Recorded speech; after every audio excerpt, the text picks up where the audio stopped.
পুতুল ডায়েরি ভালোবাসার কুঁড়েঘর, যেখানে প্রতিটি শব্দ লুকিয়ে আছে হৃদয়ের অনুভূতিতে, প্রতিটি নিঃশ্বাসে জন্ম নেয় নতুন প্রেম।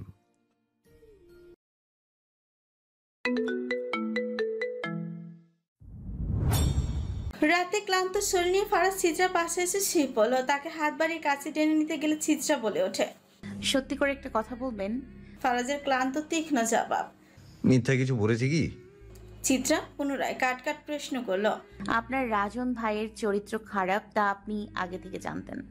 ওনার আগের বউগুলোকে উনি ছেড়েছিলেন নাকি হাজার বছর ধরে পরিষ্কার না করা টয়লেটের মতো নোংরা চরিত্র দেখে তাকে ছেড়ে চলে গিয়েছে? ফারাজ সোজা হয়ে বসে পড়ল। হঠাৎ এইসব? আর তুমি কি করে জানলে রাজন ভাই চরিত্রহীন? চিত্রার চোখে বিন্দুমাত্র দ্বিধা নেই। স্বয়ং নিজের চোখে দেখেছি। কোথায়? সরাইখানায়। ফারাজের কণ্ঠে বিস্ময় বিস্ফোরণ। হোয়াট? তুমি সরাইখানায় গিয়েছিলে নাকি? চিত্রা শান্ত গলায় উত্তর দেয়, না, গাড়ির মধ্যে বসেছিলাম। হুট করে নজরে হলো, দেখলাম ভাই সরাইখানায় ঢুকছেন। বড় বলে সে অন্যায় করবে তা তো হয় না ফারাজ। ফারাজের চোখ লাল হয়ে উঠে রাগে। বজ্র তোমাকে ওই নোংরা জায়গা দিয়ে নিয়ে গিয়েছে, তাই না? I'll just kill him. চিত্রার কণ্ঠে স্থিরতা। থামুন, ওনার কোনো দোষ নেই। আমি নিজেই জোর করেছিলাম জলদি বাড়ি আসার জন্য। ফারাজ চুলে হাত বুলিয়ে উঠে বারান্দায় গিয়ে দাঁড়ালো। একটা সিগারেট ধরিয়ে ধোঁয়া ছাড়তে চিত্রা পেছন থেকে তার বুকটা আগলে ধরল। ছোট্ট চিত্রা ফারাজের নাগাল পায় না ঠিক মতন, তবুও স্বামীকে ধরার কত ইচ্ছে তার। সিগারেটের গন্ধ সহ্য করা আমার অভ্যাস হয়ে গিয়েছে। ধীরে বলল চিত্রা। কেন? সোহাগ সিগারেট টেনে ধোয়া কি তোমার মুখের ওপর ছাড়তো নাকি? ফারাজ। চিত্রার কণ্ঠটা কেঁপে উঠল। সরি বউ, কথা ঠোঁটের ফাঁক করে বেরিয়ে গিয়েছে। আমার দোষ নেই। চাইলে এই ঠোঁটে চুমু খেয়ে ঠোঁটকে শাস্তি দিতে পারো। চিত্রা অবাক। একটা মানুষ এত সিরিয়াস মুহূর্ত এইসব কথা কেমন করে বলতে পারে? এখন যদি চিত্রা রেগে বলে, আপনার কি লজ্জা শরম নেই?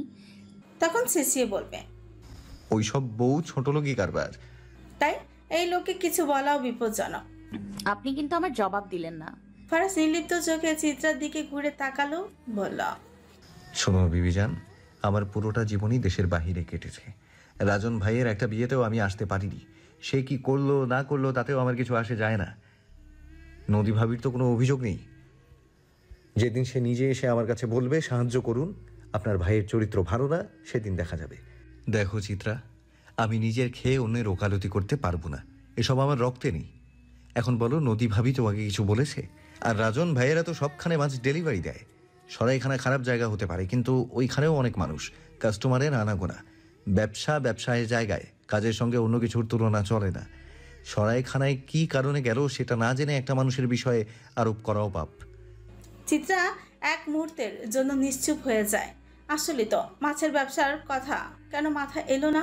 আর নদী ভাবিও তো সত্যি কোনো অভিযোগ করেনি, তাহলে কি শুধু শুধু রাজন ভাইকে নিয়ে ওইসব বলা ভুল হয়ে গিয়েছে? ইসে, এখন ফারাজটা কি মনে করছে?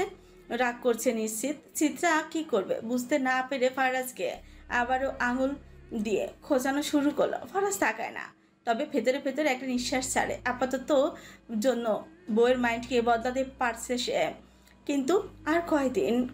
একদিন যখন সব সামনে চলে আসবে। চিত্রা আবারও খোঁচালো ফারাজকে। চোখ উঠছে বলল, সিগারেটের স্বাদ কি বউদের ভালোবাসার থেকেও বেশি নাকি? দেন তো দারাজ এলাচি, আমিও একটা টান মারি। চোখ কুচকে ফারাজ বলল, বলেছি না এইসব উল্টাপাল্টা কথা বলবে না। আরেকবার বললে দোতলা থেকে একটা আছাড় মারবো, ভেটকিয়ে যাবে। তখন উপরে বসে বসে টান মারামারি করবা বুলের নাতনি। রাগ করবেন না, রাগলে আপনাকে সেই লাগে। তখন কিন্তু ভুলভাল কিছু করে ফেলতে পারি। হেসে জবাব দিল, নট ইন্টারেস্টেড। সাইড প্লিজ লুচ্ছি বউ। ফারাজ সরু ঝাঁকুনি দিয়ে বলল। চিত্রার মুখটা ছোট হয়ে যায়। ফারাজ তাকে বলছে নট ইন্টারেস্টেড? হুট করে তার এমন ভালো স্বামীটাকে কোন ভূতের মা ধরলো? ফারাজ সিগারেট ফেলে বিছানায় শুতে যায়। এমন সময় চিত্রা আবার বলে, আপনার জন্য একটা সারপ্রাইজ আছে। কি? চমকে জিজ্ঞেস করলো ফারাজ। জানতে হলে আগে খুলতে হবে, তারপর পড়তে হবে। কি কি খুলবো? আগে বউ তোর ব্রেনটা খুলে ওয়াশ করে আয়। নিশ্চিত ব্রেনের স্টোরেজ ফুল হয়ে ড্যামেজ হয়ে গিয়েছে। ফ্রি কুচকে বলল ফারাজ। চিত্রা চোখ টিপে বলল, তাহলে আপনি রিপেয়ার করে দেন না। ফারাজ ঠোঁট বাঁকিয়ে বলল, আগে রিপেয়ারের স্পেলিং বলো। চিত্রার চোখের কোণে জল চলে আসে। স্বামী রাগ করেছে তার জন্য, বরং তাকে ওই কঠিন ইংরেজি শব্দের বানানটা বলতে হবে সেই ভেবেই কান্না পাচ্ছে তার। ফারাজ গম্ভীর গলায় বলল, এদিকে আসো। থাক, তোমার কিছু বলতে হবে না। আমার ময়না পাখি লক্ষ্মী বউ কাম। ফারাজ হাত বাড়িয়ে চিত্রাকে নিজের কাছে টেনে বসায়। চোখে মুছে দিতেই চিত্রা শয়তানি হাসি দেয়। তা দেখে ফারাজ বলে ওঠে, হায় খোদা, মেয়ে মানুষের অভিনয়ের তুলনা হয় না। বউ, তুমি তো একটা অস্কার ডিজার্ভ করো। বাই দ্য ওয়ে, কি সারপ্রাইজ দিবে আমাকে?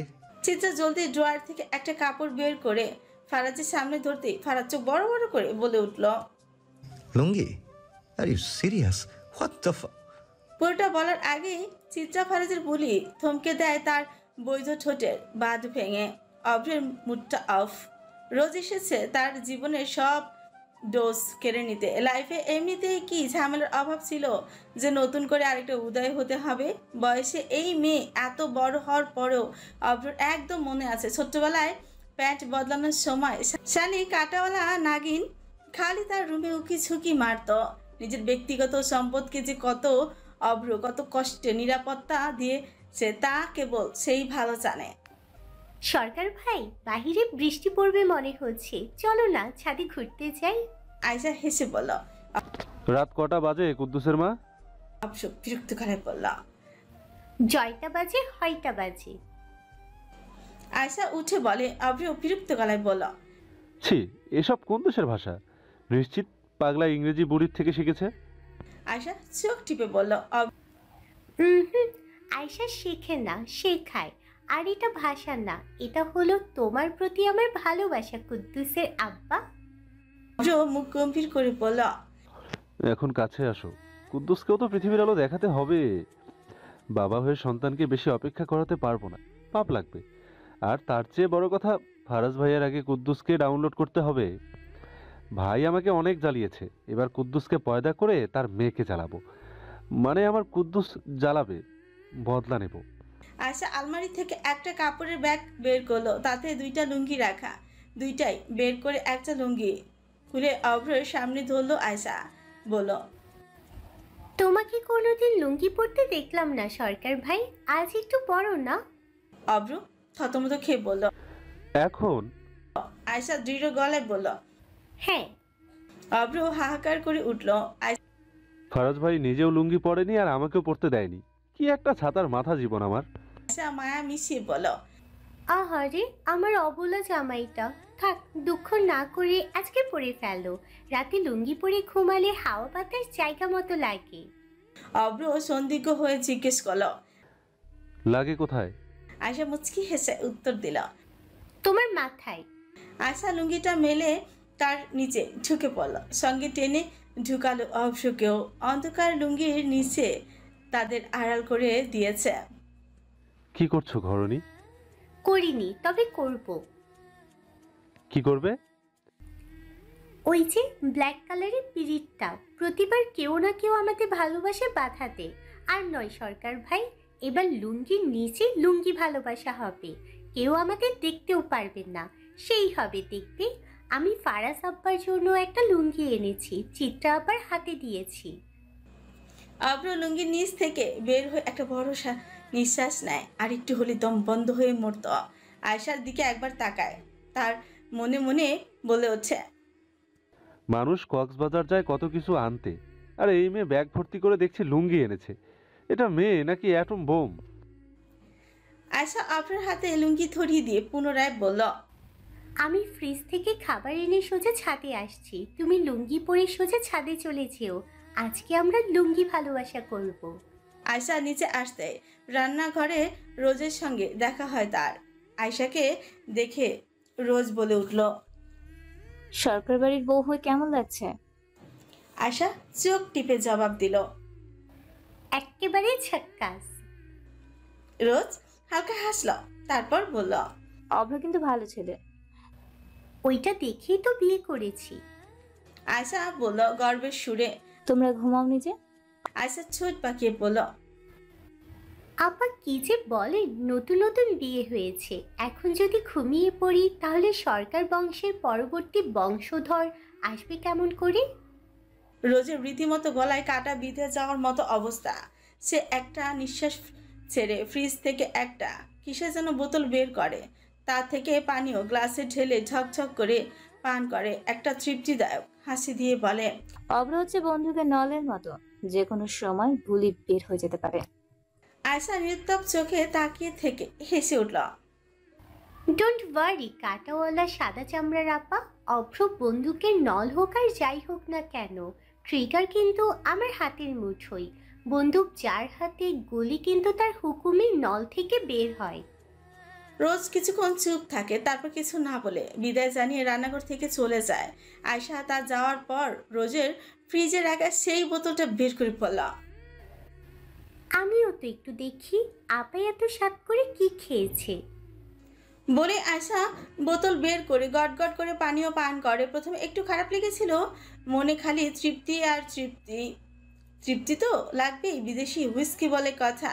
তবে আয়শার ওই রোজকে ভালো লাগে না। তার অভ্রটার সঙ্গে টিকটিকির মতন লাগতে চায়। এই মেয়ের সঙ্গে আজকেই পরিচয় হয়েছে, কিন্তু দেখো কথা কেমন করে বলে। মেম সাহেব দেখে কি যা মন চায় তাই বলবে। সে মেম সাহেব হলে এই আয়শাও পকেট মারে স্পেশাল। এইসব ভাওতাবাজি তার সঙ্গে একদম চলবে না। জমেলার আজকে বউ সাজতে ইচ্ছে করছে, কিন্তু বউ সেজে লাভ কি? কালুর বাপ তো তাকে চায় না। এই মাঝরাতে জমেলা আর না পেরে লাল রঙের একটা শাড়ি পরে বাগানের দোলনে বসেছে।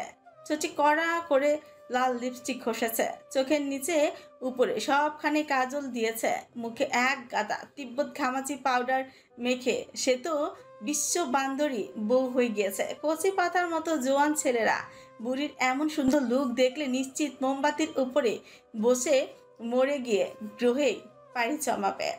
জমেলা দোলনায় বসতেই তার পেছনে ঘুরঘুর শব্দ শুরু হয়। ক্ষুধা পেয়েছে, সে মনে মনে বলে উঠল, ওই দিন আয়েশা কেঁচুর মতন দেখতে কি যেন একটা গিলছিল, কিসের বাঁশির কঞ্চি দিয়ে ধরে ধরে আবার খাচ্ছিল। ও মনে পড়েছে, লাংমেন। ওই লাংমেন খাইবার মন চাচ্ছে রে, সঙ্গে পিছা থাকলেও সেই রাম হইতো। সুলেমান এলাহির ঘুম আসছে না। কালকে বড় একটা কাজ আছে তার। ইদানিং রাতে ঘুম হয় না। মাঝরাতে ঘুম ভেঙে যাওয়ায় সেই বাগানে চলে আসে। দুজন লোককে আসতে বলেছে সে, তাদের জন্য সুলেমান এলাহি গিয়ে বাগানে অপেক্ষা করে। দাঁড়িয়ে থাকতে থাকতে মাজা পিঠ সমান সমান হয়ে গিয়েছে। শেষে না পেরে সুলেমান অন্ধকারের মধ্যে দোলনা গিয়ে বসতে কেউ একজন ও জামাই গো বলে চিৎকার করে উঠে ভয়ে সুলেমান এলাহি লুঙ্গি খুলেই যাওয়ার উপক্রম হয়। সেই ভয়ে আর সামনে এগোনো সাহস পাচ্ছে না। কিন্তু তার ভয় পাওয়ার একদমই উচিত নয়। মানুষ জবাই করতে তার বুক কাঁপে না, সেই কিনা শেষে চেমড়ি ভূতের ভয়ে কাবু হবে। ছ্যাঃ!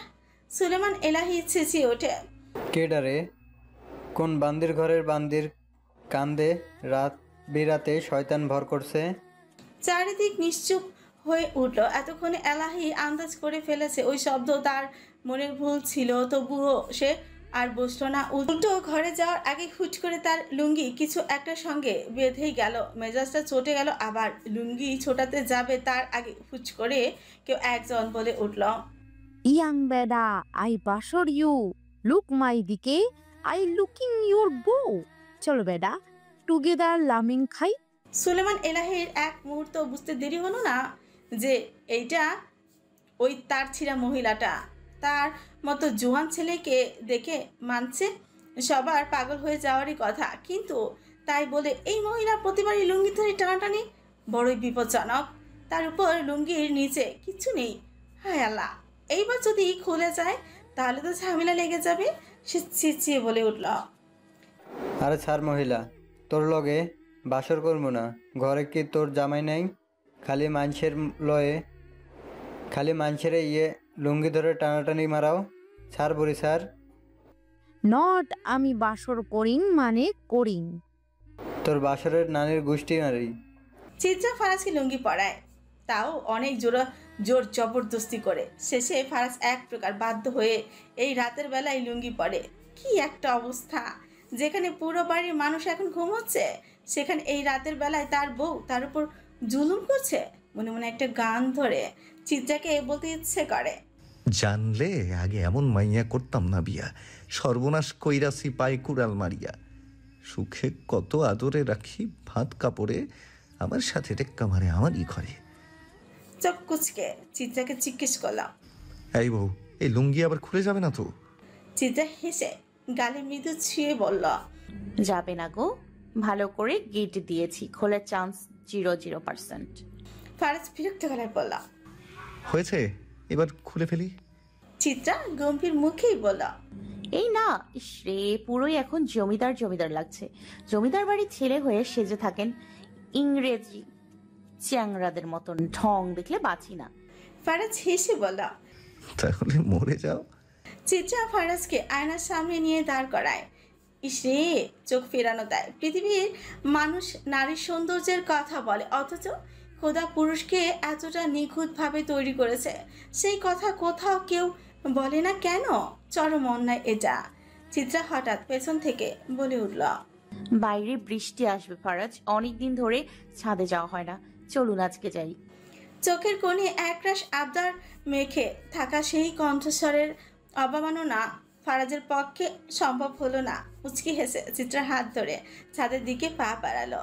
ছাদের দরজা খুলতেই বাইরে ঝড়ে পূর্বাভাস, বাতাস থমথমে, আকাশ জড়ো করে রেখেছে অগণিত বৃষ্টি। ফারাজ ছাদে পা রাখতে হঠাৎ করে বৃষ্টি ঝেঁপে নামলো। হাওয়ায় ছাপটায় তার গা ভিজে গেল। সে দুহাত মেলে প্রাণ ভরে এক নিঃশ্বাস নিল। তারপর চিত্রার দিকে না তাকিয়ে আকাশের দিকে তাকিয়েই বলল, চলো বৃষ্টি বিলাসে মাতোয়ারা হই। চিত্রা বহুক্ষণ ফারাজকে জড়িয়ে ধরে রাখলো। কিছু কিছু শান্তি হয়তো ক্ষুদ্রতায় নিহিত। আমরা মানুষ সামান্য খুশির জন্য মাইলের পর মাইল অতিক্রম করি, অথচ আসল খুশি তো আমাদের চোখের সামনেই থেকে যায়। চিত্রা ঠান্ডা শরীর জমে যাচ্ছে, তবু সে জড়িয়ে আছে ফারাজকে আষ্টে পৃষ্ঠে। চিত্রার কাঁপুনি অনুভব করে ফারাজ ধীরে ধীরে বলল। আগুন সুন্দরী। চিত্রা চোখ কুচকে তাকায়। কি? ফারাজ দম চেপে বলে, চলো রুমে যাই। এমনিতেও লুঙ্গিকে দিয়ে ভরসা নেই আমার, কখন না জানি আবার খুলে যায়। ঝড়ের কবলে তো প্রায় লুঙ্গি উড়ে যাওয়ার দশা হয়েছিল, ভাগ্যিস নিচে সুরক্ষা বস্ত্র ছিল। চিত্রা হেসে বলে, চিন্তা নেই, সেফটি পিন লাগিয়ে দিয়েছি তো, কিচ্ছু হবে না। আর এখন জলে ভিজে গিয়েছে, উড়ে যাওয়ার ভয় নেই। ফারাজ হালকা দম নিয়ে জিজ্ঞেস করে, তাও ঠিক, কিন্তু লুঙ্গির নিরাপত্তা দিতে সেফটি পিন লাগিয়েছো তা কিসের সঙ্গে? তা তো খেয়াল করা হলো না। চিত্রা একটু মাথা ঝাঁকিয়ে চোখ টিপে বলল, ওই যে আপনার সুরক্ষা বস্ত্রের সঙ্গে। বলে চিত্রা হেসে ওঠে। হাসছে সে আর লাগছে ফারাজের কেমন কেমন জানি লাগছে, যদিও লজ্জা মোটেও লাগছে না, কারণ ওইসব ছোট লোকদের লাগে। আর এমনিতেও পাপীরা লজ্জাহীন জীব।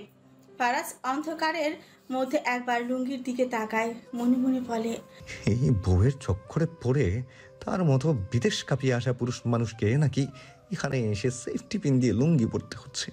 হঠাৎ ফারাজের ফোন বেজে ওঠে। রিংটোনের আওয়াজে চিত্রা একটু চমকে ওঠে। তুমি যাও, আমি একটু দাঁড়াই। বলে ছাদের কিনারে এগিয়ে যায়। ফারাজ ছাদের দরজার দিকে যায় কল ধরার জন্য। ঠিক তখনই সে অনুভব করে কেউ তার পেছন থেকে তার লুঙ্গিতেই টান দিয়েছে। এই কে রে? চোখ বড় বড় হয়ে যায় তার, কিন্তু কিছু বোঝার আগেই সে টের পায় লুঙ্গি তার শরীর থেকে খুলে বেরিয়ে গেছে। একটা হাওয়ায় উড়ন্ত কাপড়ের মৃদু শো শো শব্দ, আর সাথেই তার পুরুষত্বের শেষ ভরসা হিসাবে থাকা নিচের সুরক্ষা বস্ত্র। নিরাপত্তায় নিজেকে কিছুটা সান্ত্বনা দেয়। ফারাজ ফোনের টর্চ অন করে পেছনে তাকায়। ফারাজ ফোনের লাইট অন করতে দেখে দরজার পেছনে বসে আছে লুঙ্গি পরা অভ্র। ফারাজ চাইতেই অভ্র ঠুক গিলে বলে, সরি ভাই, এখানে আমার বউ আসার কথা ছিল। বউকে সারপ্রাইজ দেওয়ার জন্য চিপায় বসেছিলাম, ভুল করে তার শাড়ি ভেবে আপনারটা টান দিয়ে ফেলেছি। ফারাজ এক ধাক্কায় এগিয়ে আসে। আয় এবার তোরটা খুলি শালা। ফারাজ এগিয়ে আসতে অভ্র মুখে হাত দিয়ে বলে উঠল, ভাই আগে লুঙ্গিটা তো পরেন। ফারাজ এক হাতে নিজের সুরক্ষা বস্ত্র সামলাতে সামলাতে বলল, বেটা নিজেরটার দিকে তাকা, আমারটার দিকে এত নজর কিসের? আমি এমনিই থাকবো, তুই ওদিকে ঘোর। ভাই দেখে ফেলছি, আই মিন কিছু না। অভ্র রুমে এসে আয়শাকে শুয়ে দেয়। মেয়ে দেখি মাল খেয়ে ঢাল হয়ে গেছে, তার উপর দেখো শাড়ির উপর দিয়ে লুঙ্গি পরে চোখে চশমা লাগিয়ে রান্নাঘরে ডিস্কো ডান্স করছিল। গা থেকেও মদের গন্ধ আসতেছে। তার উপর পরিচিত একটা মদের গন্ধ। হ্যাঁ, রোজের পছন্দের ব্র্যান্ডের পছন্দের মদ। ওই নাগিন আয়সাকে না জানি কয় প্যাক খাইয়েছে। আয়সা হুঁশে নেই, আবল তাবল বকছে। অভ্র তার গা থেকে লুঙ্গি খুলে ফেলে, চোখ থেকে চশমাটাও খুলে মাথায় হাত বুলিয়ে দেয়, কপালে চুমু এঁকে লকার খোলে। তাতে নানা রকম বিদেশি উইস্কি রাখা। তার এসব মদ উইস্কিতে গলা চলে ছোটবেলা থেকে, কেন জানে। তেতো ভাব একদমই পছন্দ না অবশ্যের। তবে ফারাজ এলাহির বিষয় আলাদা। সে একসঙ্গে এমন অনেকগুলো বোতল শেষ করলো, একদম হুঁশ হারায় না। বরং এসব না গিললেই তার কাজে মন বসে না। ফারাজ এলাহির অবৈধ জিনিসের সঙ্গে আত্মার সম্পর্ক। তবে নারীর ক্ষেত্রে বিষয় ভিন্ন। পুরুষ মানুষ যতই খারাপ হোক, সকল খারাপকে ভালোই পরিণত করতে শুধুমাত্র চরিত্রটা শুদ্ধ থাকাটাই যথেষ্ট। চরিত্র ভালো থাকলে অন্য নারীর দিকে বাজে নজর যাবে না, আর দেখা যাবে সেই নারীর প্রতি ভালোবাসাই তাকে আলোকিত পথে ধাবিত করবে। 2 দিনের জন্য কিশোরগঞ্জের বাইরে যেতে হবে ফারাজ ভাই আর রোজের সঙ্গে। পরশু যাবে। আগে সিঙ্গেল মানুষ ছিল বলে এত গায়ে লাগতো না, তবে ইদানিং বউকে ছাড়া শ্বাস নেওয়া কষ্টকর। বউ তো বউ নয়, যেন অক্সিজেন। সে বিনা শ্বাস নেওয়াই দায়। এ অভ্র মদের বোতল খুলেও কেন জানি রেখে দিল। ভালো লাগছে না। ফ্রেশ হয়ে ঘুমন্ত আয়সার পাশে শুয়ে পড়লো। আবার একটু পর আয়সার দিকে ঘুরে গালে একটা চুমু বসিয়ে বুকে আঁকড়ে চোখ বন্ধ করে। শেষ রাত, যতটুকু ঘুমানো যায়। অভ্র মনে মনে বাঁকা হেসে বলে, একদিন উভয়ের সম্মুখীন হব আসল রূপ নিয়ে। সেই দিনের অপেক্ষায় ঘরণী। চেঁচামেচির কোলাহলে ঘুম ভাঙেছে। রাতভর চোখে ঘুম ছিল না এক বিন্দু। ভোরের আগ মুহূর্তে ক্লান্ত দেহটা যখন একটু ঘুমের কাছে আত্মসমর্পণ করেছিল, তখনই চারপাশে হট্টগোল শুরু। বাড়িতে নতুন কাজের মেয়ে রাখা হয়েছে। ওদের মধ্যে কেউ এখানে থাকে, কেউ বা নিজের বাড়িতে। শায়লা নামক মেয়েটা চিত্রার রুমে টোকা দেয় বেশ কয়েকবার। দেওয়ার পরই ঘুম ভাঙে চিত্রার। ফারাজ তখনও উপর হয়ে ঘুমিয়ে আছে। বিদেশে থাকলে এতক্ষণে এই ঘুম ভাঙানোর অপরাধে এই মেয়েকে 4 দিনের জন্য ঘুম পাড়াতে ফারাজ একটুও দ্বিধাবোধ করতো না। এখানেও চাইলে করতে পারে, কিন্তু এখানে তার ভালোবাসার মানুষ থাকে। পাপ তো অনেক করা হয়েছে জীবনে, এবার মনে হয় কিছুটা হলেও যদি ভুল সুঝে ভালো থাকার চেষ্টায় লাগা যায়। ফারাজ কোলবালিশের নিচে মুখ গুজে আবারও ঘুমের দুনিয়ায় হারিয়ে যায়।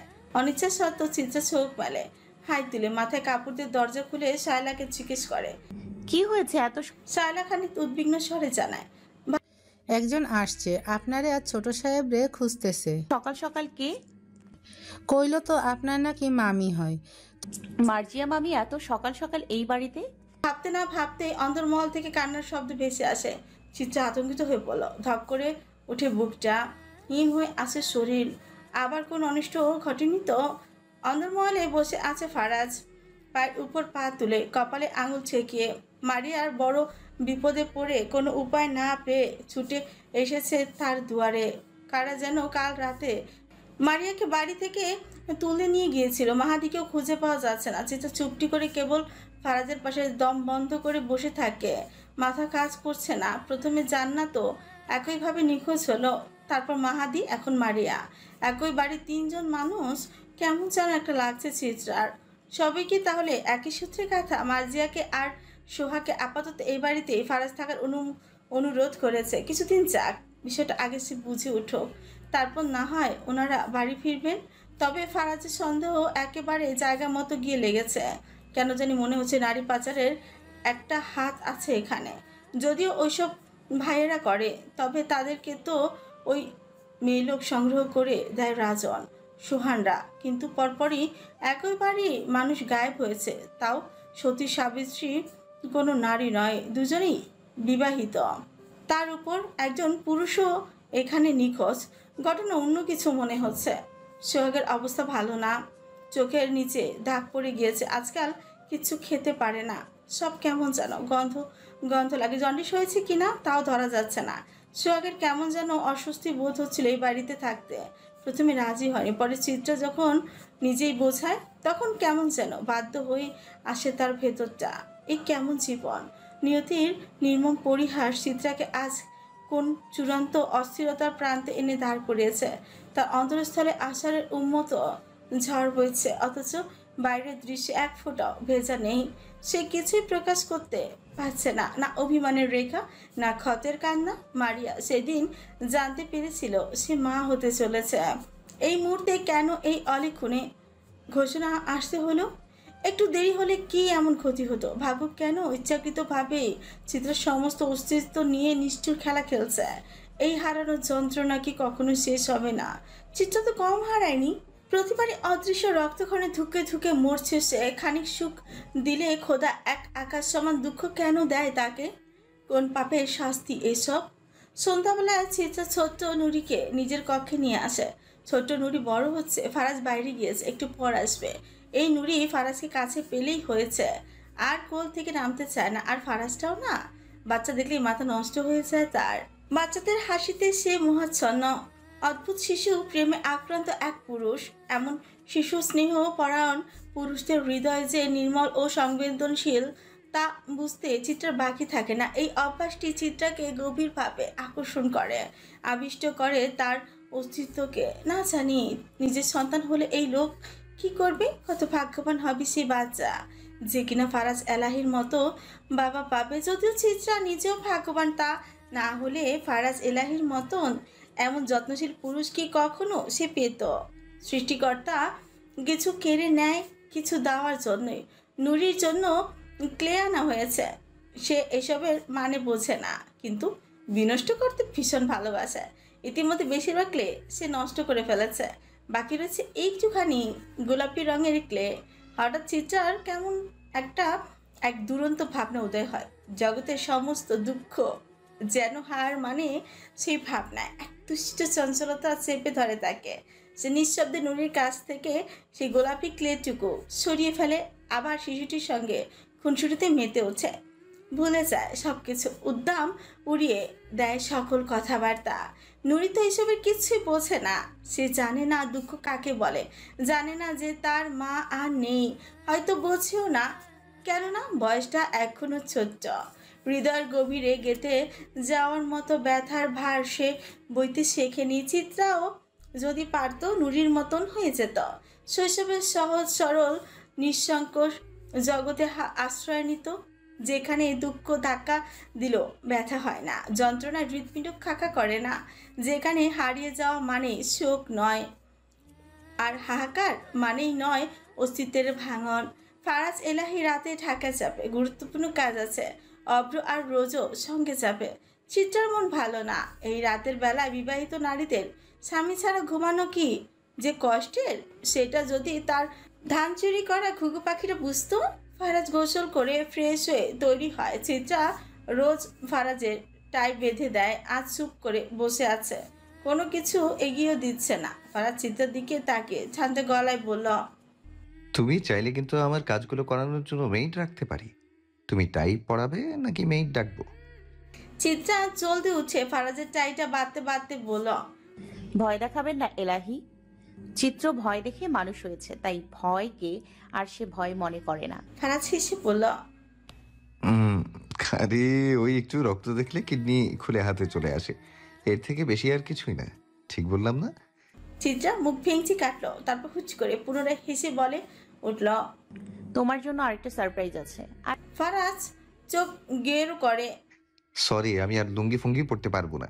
এসব সারপ্রাইজ নিয়ে আসলে আগেই দূরে যাও। আরে আগে শুনবেন তো, আগেই কেন এত অ্যাগ্রেসিভ হয়ে যাচ্ছেন? ফারাজ চিত্রার দিকে সরু চোখে তাকায়, মাথা নিচু করে চিত্রার দিকে ঝুঁকে বলে, অ্যাগ্রেসিভের স্পেলিং বলো তো আগে। ফারাজ আচ্ছা আচ্ছা, সরি। তো দেখাও কি সারপ্রাইজ এনেছো। এবার বুঝি শাড়ি পরে চাম্মাক চাল্লো গানে ডান্স দিতে বলবে? চিত্রা ফারাজকে পাত্তা না দিয়ে ড্রয়ার খুলে কি যেন একটা বের করে, তারপর হুচ করে হাত সামনে করতে ফারাজ তার হাতের তালুর উপর নড়চড়ের প্রতিবন্ধীর মতো দেখতে ক্লে দিয়ে বানানো একটা অদ্ভুত প্রজাতির পুতুল দেখতে পায়। ফারাজ জিজ্ঞাসু দৃষ্টিতে তাকাতে চিত্রা গর্ব ভরে বলে, দেখুন আমি আপনাকে বানিয়েছি, সুন্দর হয়েছে না? ফারাজ বিস্মিত চোখে চিত্রার দিকে তাকায়। এটা আমি? পিঙ্ক কালারের পুকি ফারাজ। ও আচ্ছা, তুমি না বললে, সত্যি জানতামই না। ফারাজ একটা ছোক গিলে, তারপর পুনরায় বলে, ওর নাক নেই কেন? নিঃশ্বাস না নিয়ে বেঁচে আছে কেমন করে? কালো ক্লে আর ছিল না, তাই পুকি ফারাজের পঞ্চদেশ থেকে একটু পিঙ্ক কালার ক্লে নিয়ে নাকের জায়গায় লাগিয়ে দিয়েছি। ভালো করে দেখুন, নাক আছে। সারপ্রাইজ, পছন্দ হয়েছে? হ্যাঁ, এতই পছন্দ হয়েছে যে হারপিকের বোতলে চড়ে খুশির ঠেলায় পৃথিবী ত্যাগ করে সূর্য মামার কাছে গিয়ে তান্দুরি ফারাজ ফ্রাই হওয়ার উপক্রম। নিশুতি রাতে হাইওয়ে পেরিয়ে সামান্য এগুলো দৃষ্টিগোচর হয় একটি পুরনো ব্রিজ, যার গভীর ছায়া বিস্তার করে নিচের বিস্তীর্ণ বিলে। এই ঋতুতে বিল উপচে পড়া জলে পূর্ণ, জলরাশির বুকে দোল দেখায় বুনো সোনালি ধানের পাজা। বিল ঘেঁষা পাথর ধারে ছড়ানো কয়েকটি চায়ের চং দোকান, প্রতিটি দোকানে ঝুলছে ঝিম ধরা সোডিয়াম বাতি। সেই আলোতে চারপাশে গাঢ় অন্ধকারে এক ধরনের মোহময় আবার ছড়িয়ে পড়েছে। একটানা নিস্তব্ধতা ছেদ করে মাঝে মাঝে ভেসে আসছে টিনের কাপ ঘষাঘষির ক্ষীণ ধ্বনি। দোকানে কাঠের বেঞ্চির নিচে ঘুমিয়ে আছে ন্যাড়ি শীর্ণ কুকুরেরা, তাদের কঙ্কালসার দেহ জড়ানো নির্ভার ঘুমের পরত। এক কোণে এক মাদি কুকুর তার সদ্যজাত বাচ্চাদের নিবিড় করে জড়িয়ে রেখেছে মাতৃত্বের আদিম তীব্রতায়। তীব্র অন্ধকারের মধ্যেও তা এক উজ্জ্বল দৃশ্য। এই নিঃশব্দ প্রকৃতি বহন করে দ্বৈতবোধ। একদিকে এক অচঞ্চল শান্তি, অন্যদিকে অমোঘ অস্বস্তি। এই নিঃশব্দ রাতের আবরণে ঢাকা পড়ে আছে কোনো অব্যক্ত গূঢ়তা, কোনো এক অন্তরীণ অস্থিরতা। রাতের সমস্ত বিভীষিকা, সকল আত্মরক্ষার বোধ উপেক্ষা করে প্রাণপণে ছুটছে চিত্রা।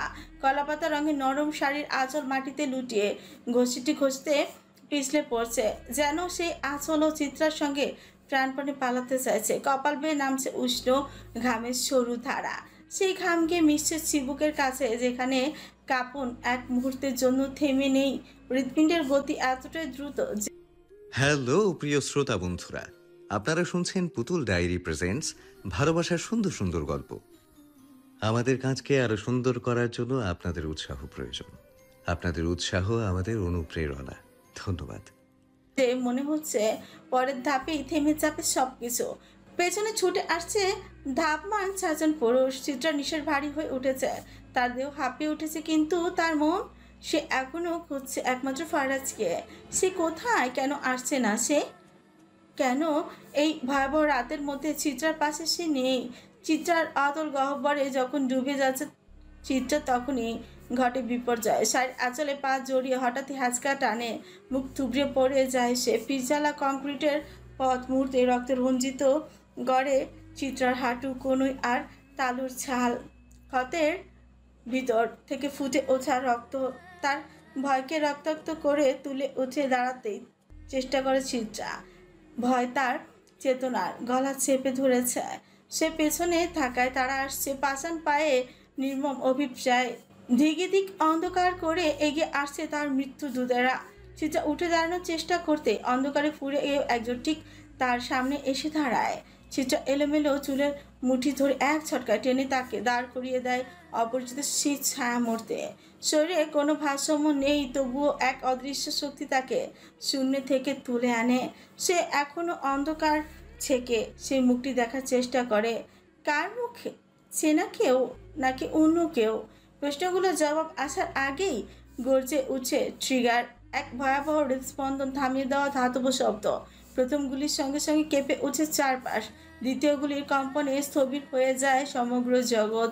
চিত্রার করটির এক প্রান্ত ভেদ করে বুলেট ছুটে যায় অজানার দিকে, আর অন্য প্রান্ত থেকে বিস্ফোরিত হয়ে ছড়ে পড়ে উষ্ণ রক্তধারা। জলের ঢেউয়ের মতন কপাল ভেদ করে গড়িয়ে পড়ে নিচে। মুহূর্তের মধ্যে চিত্রার পৃথিবী নিঃশেষ হয়ে যায়। সব রং, সব শব্দ, সব ভয় এক ঘন নিগুড়ো ধূসরতায় ডুবে যায়। চুলের মুঠি থেকে হাতটি যখন সরে আসে, তখনই শরীরটা নিথর হয়ে পড়ে যায় মাটিতে। করটির একটি অংশ ছিটকে এসে পড়েছে সম্ভবত সেই অন্ধকার ঘেরা মানুষের গায়ে যিনি গুলি চালিয়েছিলেন। তার মুখাবে রক্তের বিন্দু জমে থেকেও কোনো অনুশোচনার রেখা তৈরি করেনি। চিত্রা লুটিয়ে পড়ে, তবে শেষবারের মতো সে তাকাতে চেয়েছিল বুকের সরু গলিতে জমে থাকা গলে যাওয়া প্রশ্নগুলো উগরে ফেলার জন্য। চিত্রের চোখ বন্ধ হয়ে এলো। চোখের সম্মুখে সবটা গোলাটে হতে আচমকা ঘুম ভেঙে ধরফরিয়ে উঠে বসলো চিত্রা। ভয়ে হঠাৎ করে হাহাকার করে কেঁদে উঠে চিত্রা। অস্থির হাত পা সাঁতরে দেখে ফারাজ নেই। বুকের গভীর থেকে উঠে আসে শীতল আতঙ্ক। সারা শরীর কাঁপছে কম্পনে। এ কেমন দুঃস্বপ্ন? রাতের বিভীষিকাময় স্বপ্ন কি আদৌ সম্ভব? দম বন্ধ করা ঘরে বসে ঠকঠক করে পানি পান করে সে। জল কিছুটা ভার হালকা করেছে। দীর্ঘ এক নিঃশ্বাস নিয়ে নিজেকে স্থির করার বৃথা চেষ্টা করে চিত্রা। মন ছটফট করছে ফারাজকে কল করতে, কিন্তু আঙুল থেমে থাকে স্ক্রিনের উপর। করবে কি করবে না এই দ্বিধার দোলা চলে। ঘড়ির কাঁটা এগিয়ে যায়। চোখে আর ঘুম নেই। ঘুমের আড়ালে থেকে গেছে দুঃস্বপ্নের বিষাক্ত পদচরণ। চিত্রা ধীরে উঠে বারান্দায় আসে। রকিং চেয়ারে গায়ে এলিয়ে দেয়। চারপাশে নিঃশব্দ এক রাত। তবুও সে নীরবতা বুক চিরে আসে অস্পষ্ট একটি শব্দ কর্ণকুহরে। কেউ মাটি খুঁড়ছে। অনভিপ্রেত সেই শব্দ তাকে সজাগ করে তোলে। সতর্ক দৃষ্টিতে নিচে তাকায় সে। পুকুরের পশ্চিম পাড়ে আবছা আলোয় দেখা যায় তিনজন লোককে।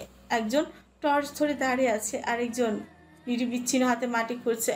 হঠাৎ টর্চধারী ব্যক্তির আলো নাড়িয়ে দেয়, আর তাতেই দ্বিতীয় ব্যক্তির মুখ সম্পূর্ণভাবে আলোকিত হয়ে ওঠে। সেই মুখ দেখে হঠাৎই বুকের রক্ত জমাট বাঁধে চিত্রার। এক মুহূর্তের জন্য দৃষ্টি থমকে যায়, নিঃশ্বাস আটকে আসে। কারণ সেই ব্যক্তি আর কেউ নয়, স্বয়ং জুনায়েদ এলাহি। পরম শান্ত কণ্ঠে সে বলে উঠছে, সুলেমান ভাইয়া, আপনি ভালো করে টস ধরেন, আমি এগুলা মাটির নিচে ভরি। ব্যাস, আর কোনো কথা না, শুধু কাজ। গম্ভীর ও নির্দেশনমূলক কণ্ঠে কথাটি বলেই দুজন পুরুষ মিলে বস্তাটি সদ্য খুঁড়ে তোলা মাটির গহ্বরে চেপে দিল, কষে মাটি চাপা দিল। এরপর তারা একে অপরের দিকে ঝুঁকে কিছু ফিসফিস করে বলল বটে, তবে সেই কণ্ঠস্বর চিত্র শ্রবণে পৌঁছায়নি। চলার আগে তারা ঘুরে ফিরে আশপাশটুকু সতর্ক চোখে পর্যবেক্ষণ করলো। তারপর দ্রুত পায়ে তারা মিলিয়ে গেল অন্ধকারের অতলে, যেন কেউ কোনোদিন সেখানে আসেনি। চিত্রার মস্তিষ্ক তখন আর কাজ করছে না। সমস্ত চিন্তাবোধ এক বিভ্রান্তির ধোঁয়ায় ঢাকা পড়ে আছে। হাজারো প্রশ্নের ভিড় জমে উঠছে মনে। এত রাতে ওনারা কি চাপা দিলেন? আর সেই বস্তার ভেতর কি ছিল? কি এমন থাকতে পারে সেখানে? আর সেই ব্যক্তি যে নিরল স্বভাবে মাটি খুঁড়ছিল, সে কে? কেন তার মুখ একবারও আলোর রেখায় ধরা পড়ল না? বাকি দুজনকে চিত্রা চিনছে। একজন সুলেমান এলাহি, অন্যজন জুনায়েদ এলাহি। চিত্রার বুকের মধ্যে ফারাজের কথাগুলি গুমড়ে ওঠে। সবটা তাকে বলা উচিত হবে কি, নাকি চুপ করে যাওয়া শ্রেয়? যদি রাগ করে, যদি সন্দেহ করে? কিন্তু আবার সেই কথাও মাথায় আসে। না জেনে না বুঝে কিছু ভাবা উচিত নয়, তবুও কেন যেন মনে হচ্ছে এই বাড়িতে কিছু তো একটা আছে। চিত্রা তার গন্ধ পাচ্ছে, কিন্তু খুঁজে পাচ্ছে না উৎস। চিত্রার মাথায় কিছু ধরছে না। বারান্দায় রেলিং আঁকড়ে দাঁড়িয়ে থাকা চিত্রা তখনও বোঝার চেষ্টা করছে সে কি এখনো ঘুমের মধ্যে আছে, নাকি সত্যি কোনো দুঃস্বপ্ন তাকে টেনে নিয়ে গেছে বাস্তবের ভয়ঙ্কর প্রান্তে। প্রশ্নই রক্তমাখা ছুরির মতো বিদ্ধ করেছে তাকে। কিছু খুঁড়তে গিয়ে কেউটে বেরিয়ে আসবে না তো? পুরান ঢাকার এক অভিজাত প্রান্তে রাত্রির বুকে আয়োজিত হয়েছে বিশাল ও জমকালো অনুষ্ঠান। আলোর ঝলকে, ব্র্যান্ডের উদ্দাম বাজনায় আর আপ্যায়নের রাজকীয় আড়ম্বরে মুখরিত চারিদিক। তবে এই বাহ্যিক জৌলুসের আড়ালে জড়িয়ে আছে গোপন অভিসন্ধান। সেখানে অতিথি হিসেবে আগমন করেছে ফারাজ এলাহি। ফারাজ এলাহি এখানে এসেছে নিছক সৌজন্য সাক্ষাতে নয়, বরং তার আগমনের অন্তরে রয়েছে আরও কিছু, এমন কিছু যা এই মধ্যরাত্রির ঢাকাকে ঢেকে রেখেছে কুয়াশাচ্ছন্ন এক সখ্যতার আবরণে। এই আয়োজনকে সস্তা বলাটা অবিচার হবে বটে, তবে ফারাজের মতো ব্যক্তি যে অপরাধ বিশ্বে একমাত্র অলিখিত কিংবদন্তি, তার তুলনায় এই আয়োজন নিছকই ফিকে।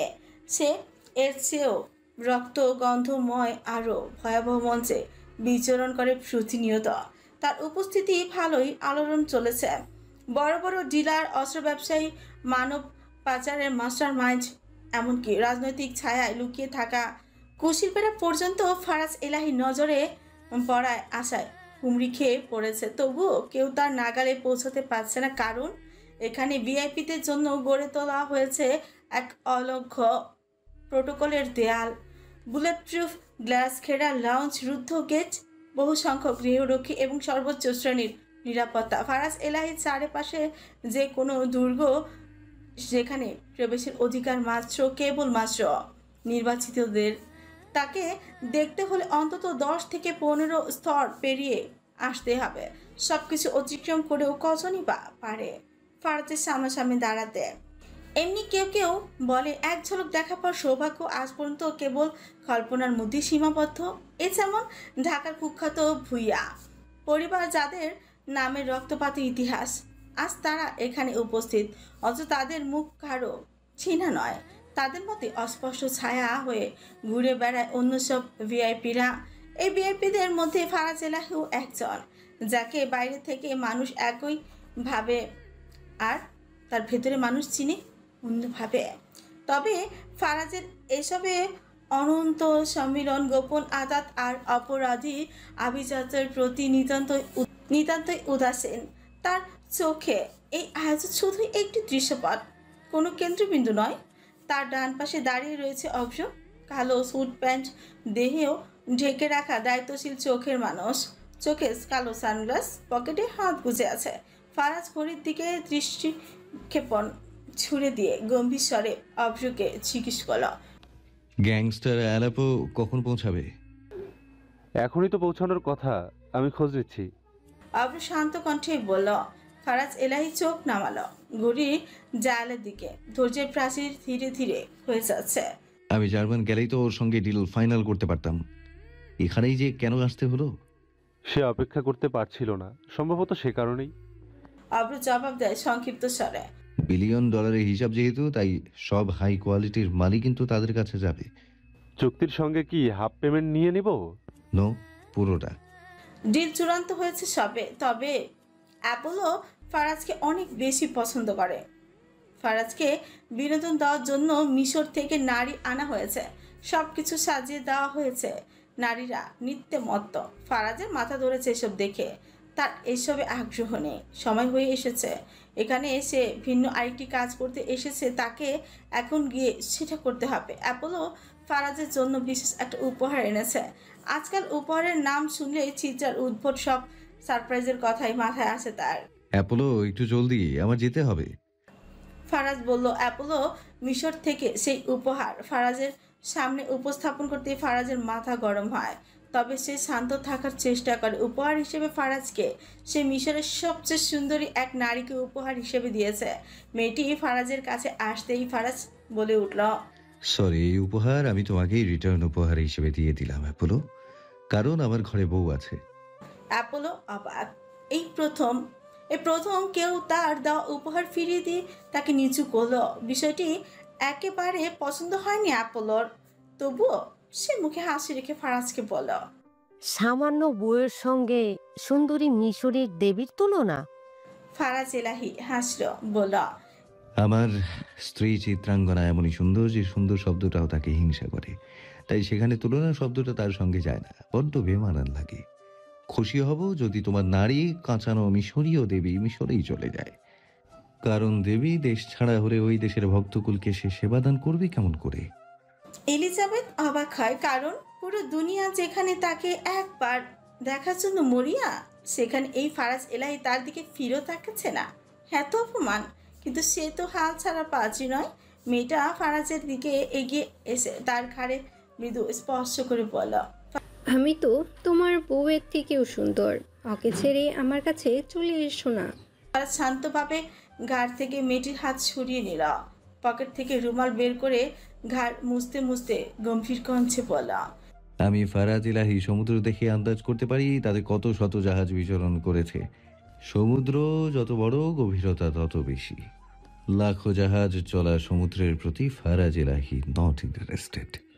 বলেই ফারাজ পকেট থেকে লাইটার বের করে আগুন আগুন ধরিয়ে দিল রুমালটায়। আগুন জলজল করে থাকা রুমালটা মেয়েটির মুখের সামনে ধরে আচমকা মাটিতে ফেলে দিয়ে পায়ে পিষে উল্টো দিকে হাঁটা ধরল। যাওয়ার পেছন না ফিরেই হাত নাড়িয়ে বলে উঠল, গুড বাই ফর এভার। যাওয়ার আগে সে অ্যাপোলোর সঙ্গে করা ডিলও ক্যান্সেল করে দেয়। যে ফারাজ এলাহি সহধর্মিনীর সঙ্গে নোংরা নারীদের তুলনা দেয়, তাকে ফারাজ পায়ের নিচে স্থান দিতে ঘৃণাবোধ করে। হোক সে জার্মানির সবচেয়ে বড় গ্যাংস্টার, তাতে এলাহির কিছু যায় আসে না। কারণ ফারাজ এলাহি দুনিয়ার কেন্দ্রবিন্দু হচ্ছে চিত্রাঙ্গন। কারণ ফারাজ এলাহির দুনিয়ার কেন্দ্রবিন্দু হচ্ছে চিত্রাঙ্গনা। আর কেউ যদি সেই কেন্দ্রের দিকে হাত বাড়ায় তবে ফারাজ তাকে এই দুনিয়া থেকে মুছে ফেলতেও একটু দ্বিধাবোধ করবে না। রোজের মুখ ভার, হৃদয়ের অনুভূতিকে যেন খেলনার মতন উলটপালট করছে তার বস। একটি নারীর জন্য কি কেউ $1 বিলিয়ন চুক্তি বাতিল করে দিতে পারে? অ্যাপোলো যে কেবল পুরনো ক্লায়েন্ট নয়, বরং এই অন্ধকার জগতের অঙ্গনে অনেক স্বপ্নের সিঁড়ি। তার সঙ্গে করা ডিল এখন মুখ থুবড়ে পড়েছে। ফারাজ যেন ইচ্ছে মতো ছুরি চালিয়ে শত্রুদের তালিকায় নতুন নাম জুড়িয়ে নিল। রোজের মস্তিষ্ক ঠিকমতো কাজ করছে না। যতক্ষণ না সে নারী ফারাজের জীবন থেকে একেবারে মুছে যাচ্ছে, ততক্ষণ সে তার আসল বসকে কিছুতেই ফিরিয়ে আনতে পারবে না। রোজ জানে এই মানুষটা কখনো প্রেম গাথার নায়ক হতে পারে না। সে জন্ম নিয়েছে ছিনিয়ে নেওয়ার জন্য, অথচ এখন ভালোবাসা নামক তুচ্ছ এক অনুভূতির মোহে পড়ে সে নিজের জাত চরিত্র ভুলতে বসেছে। এই পেশা, এই পথ কোনো খেলা নয় যে ইচ্ছে মতো শুরু করে সমাপ্তি টানলাম। মুখে বললেই কি এসব ছেড়ে দেওয়া যায়? এখনও বিস্ময়ের ঘোরে 26 বছরের জীবনে এই প্রথমবার দেখছে ফারাজের এমন অবিন্যস্ত সিদ্ধান্ত। কালো দুনিয়া যে শাসক, সে কি আদৌ এমন আবেগতাড়িত হতে পারে? কোনো নারী তাকে এতখানি বশ করতে পারে? তবুও অব্রির বুকের কোথাও যেন হালকা একটা টান পড়ে। কষ্ট না, ঠিক কষ্ট নয়, এক ধরনের অনুচ্চারিত বোঝাপড়া। প্রেমের পরশে তার অন্তর্গত মরিচা পড়া বাগান ইদানিং অদ্ভুতভাবে কুড়ি ফুটেছে। সে ফুলগুলো এখনও ঠিকভাবে ফুটেনি, কিন্তু তারা জানান দিচ্ছে জীবনটা আর একা নয়। এখন প্রতিটি সিদ্ধান্তে জড়িয়ে আছে আরেক নারীর নিঃশ্বাস, আরেক হৃদয়ের স্পন্দন। ফারিস নির্বিকারে ভাবে গাড়ি থেকে নামে। রোজ আর অভ্রর দিকে চোখ ছুড়ে দেয়, জিজ্ঞেস করে, সব ব্যবস্থা করা হয়ে গেছে তো? জি। আমি ভেতরে যাব, বাইরে এটা সামাল দেওয়ার দায়িত্ব তোমাদের। আচ্ছা। ফারাজ গোডাউনের ভেতরে ঢুকে পড়ল। গোডাউনে এই সময় মানুষ নেই বলেই চলে। মাল রেডি হবে কালকে, সব কাজ শেষ, তাই কিছু মানুষ ছাড়া যে যার কাজে। রোজ গোডাউনের পেছন দিক থেকে কেরোসিন ঢালা শুরু করে। পেছন থেকে এসে একেবারে সামনের দিক পর্যন্ত চলে যাবে। অন্য পাশে অবশ্য কাজ করছে। হুট করে কেউ একজন রোজের মুখ চেপে ধরে। রোজ চাইতেই ঘনবর্ণ এক কুৎসিত দর্শন লোককে দেখতে পায়। সে বলে ওঠে, এত সুন্দরী মাইয়া এত রাইতে এইখানে, বাঘের আস্তানা হরিণ, ভালোই তো। লোকটা রোজের বুকে বাজেভাবে স্পর্শ করার আগে রোজের হাতের মুষ্টিতে রাখা ছোট্ট চাকুটি একেবারে লোকটির গলার মধ্যেই থাকা রগের ভেতর ঠুকিয়ে মুহূর্তে টেনে হিসের রগ ছিঁড়ে বের করে আনে। লোকটা মুহূর্তে ছটফট করতে করতে মাটিতে লুটিয়ে পড়ে।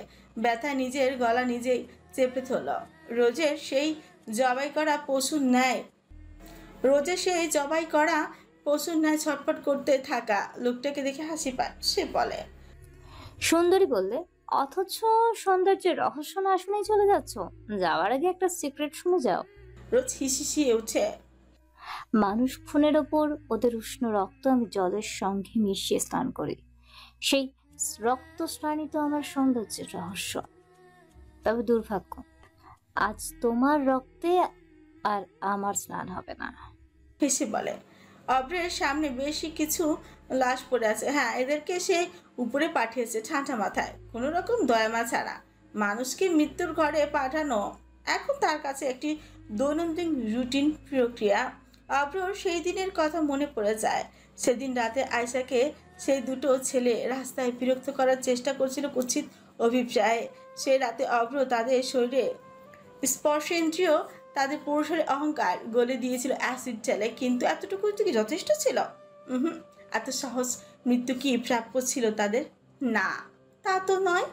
তারপর যা হয়েছিল তা ছিল সীমা ছাড়িয়ে যাওয়া ন্যায় বিচারের এক উন্মাদ রূপ।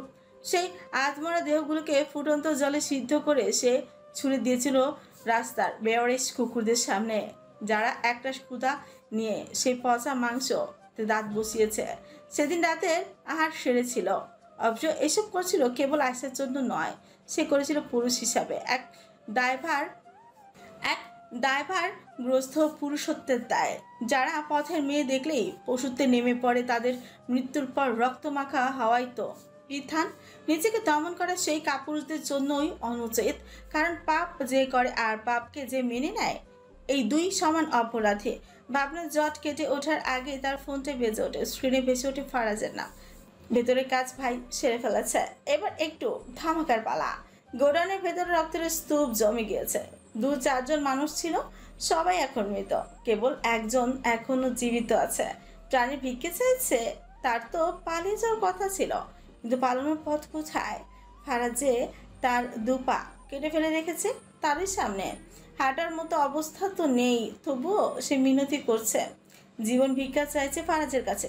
ফারাজের সেদিকে খেয়াল নেই, ফারাজের সেদিকে কোনো ভ্রুক্ষেপও নেই। সে চেয়ারে হেলান দিয়ে বসে মনোযোগ দিয়ে সাবওয়ে সাফারস খেলছে। এক হাতে ফোন, চোখের স্ক্রিনে, মুখে নিষ্প্রিয় অভিব্যক্তি।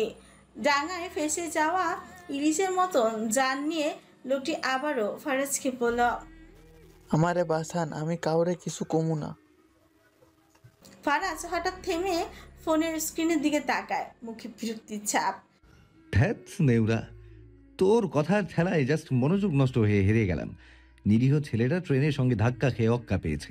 পারলাম না রে, আমি ওকে বাঁচাতে পারলাম না। আইডিয়া আছে তোর? একটা গেমে জিততে কত কষ্ট হয়। মন তো চাইছে তোকে অক্কায় পাঠাই।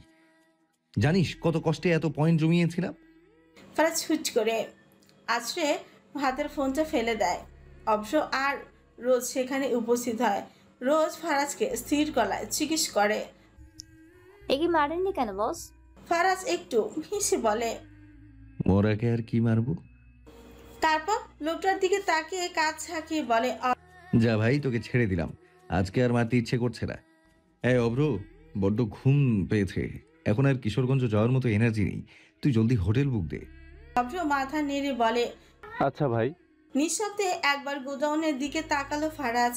এই ভাঙাচোরা ধুলো পড়া খুপড়িতে যে মৃত্যুর মহামারী জমা আছে তা কজন জানে। কেমিক্যালের অভাব নেই, আর আছে মানুষের শরীর থেকে বিচ্ছিন্ন করে রাখা অঙ্গ প্রত্যঙ্গ। শরীরের ভেতরে সবচেয়ে সংবেদনশীল দামি বস্তুগুলো, এই সমস্ত অঙ্গ কেমিক্যাল দিয়ে সংরক্ষণ করা হয়। তাদের রোগ প্রতিরোধ ক্ষমতা ধ্বংস করে একরকম সতেজ রাখা হয়।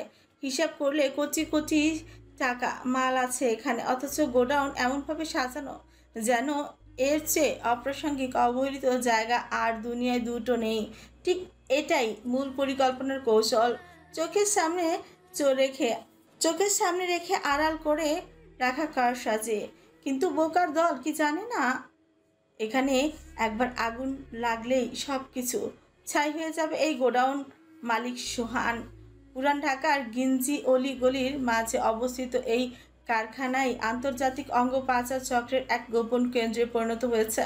বুড়িগঙ্গার নৌপথ ধরে এইসব মাল চলে যায় বিদেশে। আর সেদিন যে হামলা হয়েছিল ফারাজ আর অব্রের উপর, তার কুশীলব ওই সোহান। কিন্তু এত সহজে ফারাজ কাউকে ছেড়ে দেয় না। সে তার শত্রুকে তাৎক্ষণিক হত্যা করে না, সে ভালোবাসে, ক্ষণে ক্ষণে মারে, ধৈর্যের সাথে শত্রুর সব কিছু কেড়ে নেয়, তারপর এক একটি শ্বাস রুদ্ধ করে পিষে ফেলে। সোহানের সেই দিন আজ থেকে শুরু হয়েছে।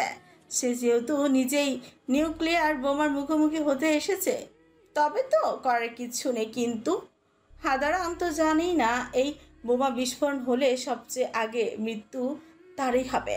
ফারাজের হাতে এখনো রক্তের ছাপ লেগে আছে। ফারাজ অব্রের দিকে তাকিয়ে ঠান্ডা গলায় বলে, হাতে নোনতা ক্যাচাপ লেগে গেছে কুদ্দুসের বাপ, হাত কি তোমার নানা এসে ধুয়ে দেবে? অব্র চারিদিকে তাকিয়ে বোঝার চেষ্টা করে কি করা যায়। হঠাৎ তার চোখে পড়ে টেবিলের উপর রাখা মদের বোতল। সে দৌড়ে গিয়ে দ্রুত সেই মদ ঢেলে ফারাজের রক্তাক্ত হাত ধুইয়ে দেয়। ফারাজ ধীর পায়ে উঠে দাঁড়ায়, গোডাউনের কোনায় পড়ে থাকা অসহায় লোকের দিকে একবার তাকে দরজা ঠেলে বাইরে বেরিয়ে যায়। তারপর এক টান দিয়ে সিগারেট ধরায়। অভ্র বাইরে থেকে গোডাউনের তালা মেরে দেয়। ভেতরে থেকে ধ্বনি হয় চাপা আর্তনাদ, হাহাকার। লোকটার কান্না রোজের কানে আসতে সে বিরক্ত হয়ে ফারাজকে বলে, বস দয়া করে কাজটা শেষ করুন জলদি। তুমি ধবল রোগী, চুপ করো। আপনি তো নিজেও ফর্সা। চুপ কর আম্মা। রোজ চুপ হয়ে যায়।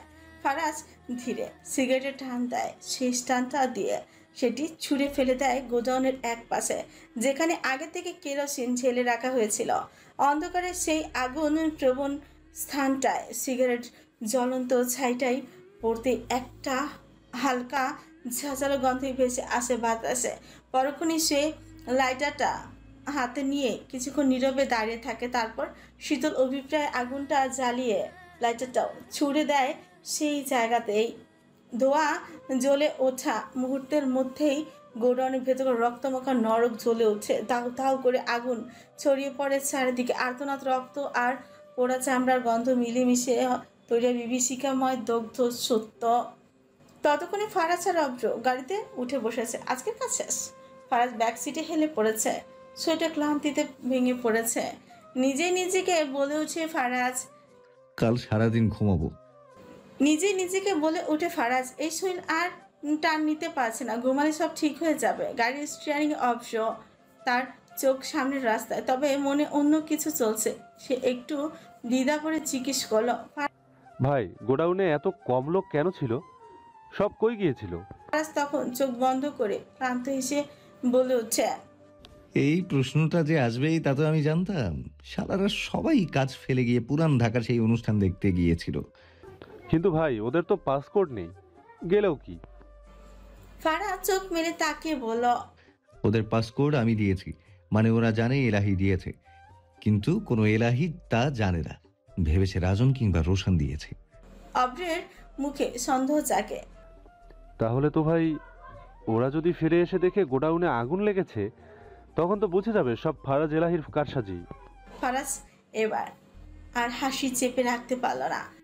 ফেরার উপায় নেই, ওরা আর ফিরে আসবে না। আমার লোকেরা ইতিমধ্যে ওদেরকে উপরে পাঠিয়ে দিয়েছে। অভ্র তাকিয়ে বলে, ভাই আপনার মাথার ভেতর কি আসলে মস্তিষ্ক আছে, নাকি কোনো গ্রেনেড ঢুকানো? ফারাজ আবারও হেসে উঠে বলে, যা মনে হয়। তো বাচ্চারা, মোরাল অফ দ্য স্টোরি কি ছিল? অভ্র এবার খিলখিলে হেসে উত্তর দেয়, বসকে না জিজ্ঞেস করে না যাচাই করে ফুর্তি করতে গেলে যে পেছনে মারা খেতে হয় তাই ছিল। রাতে ঘুম ভাঙার পর আর ঘুম আসে না চেচার। কেমন যেন অস্বস্তিকর একটা রাত ছিল। কেটে গিয়ে ভোর হয়েছে, তবুও যেন বিষাক্ত রাতের ছোঁয়া চারিপাশে লেগে রয়েছে। সুলেমান এলাহিকে চিত্রা বড্ড ভালোবাসে। সুলেমান এলাহির মধ্যে বাবা বাবা গন্ধ পায় চিত্রা। কিন্তু কি সুন্দর করে আম্মাজান বলে ডাকে তাকে।